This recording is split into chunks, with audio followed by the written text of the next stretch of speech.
A very warm welcome to my student. Today I like to teach you the topic measurement and experimentation. So first of all we will understand the concept of measurement. What do you mean by that? The process of comparison of a given physical quantity with a known standard quantity of the same kind. Now what two things requires to understand the expression of measurement? That is the unit of the quantity measured and second the numerical value or we can say the magnitude of the quantity.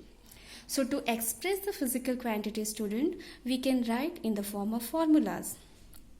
That is to measure of a physical quantity which I have taken in the form of symbol Q, that is equal to numerical value with unit. The numerical value is taken as small n and the unit is taken as small u. Now let us focus the formula's representation form. The numerical value is taken as small n which is inversely proportional to the size that's symbolized by u of the unit. So here I have shown you that the numerical value n is inversely proportional to your size value, that is u. And as you know that whenever we are removing the proportionality symbol, one constant term is came. So here we can see that is nu equal to constant. Now we will start the one topic, that is what do you mean by physical unit, or I can say what do you mean by student unit? The standard amount of a physical quantity chosen to measure the physical quantity of the same kind.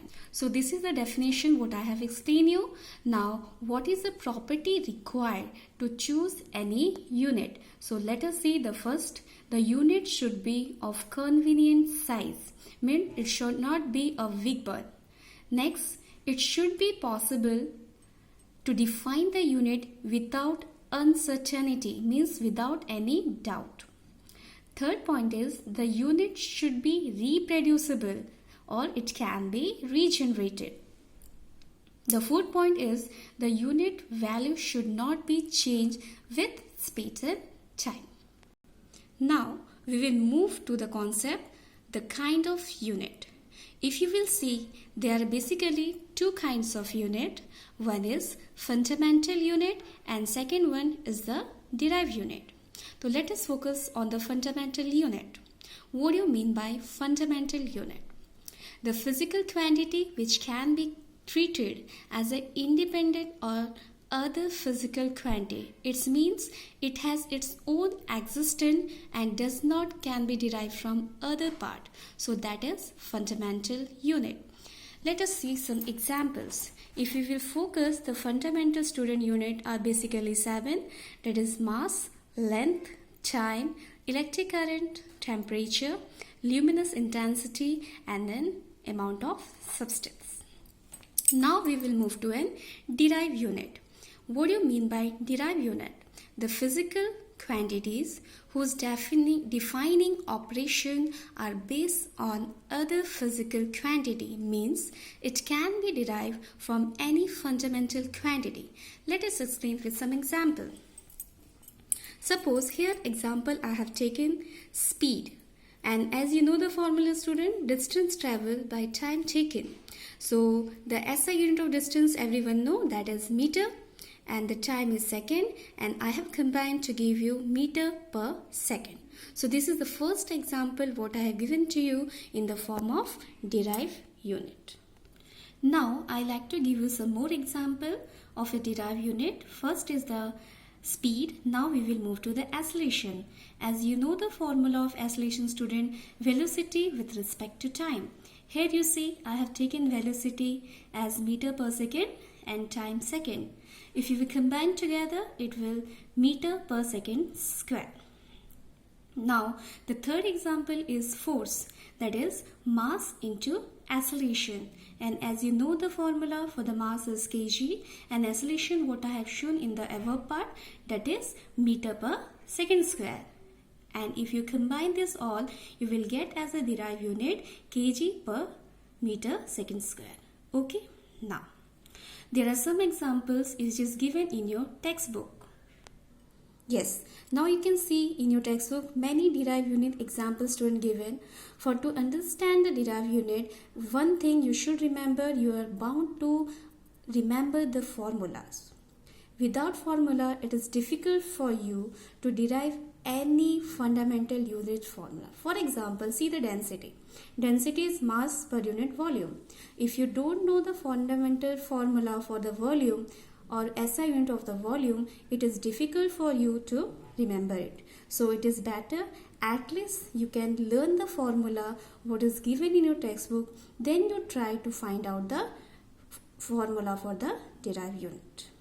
Okay, now after completing the concept of derived unit, let us focus on the concept system of unit. If you will see, our system of unit is divided into three forms. One is CGS, another is FPS, and third is MKS. So what does it mean?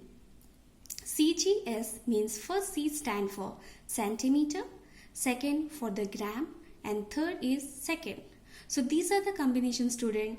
C stand in the form of length, G stand in the form of mass, and S stand in the form of time. Now you will move to FPS.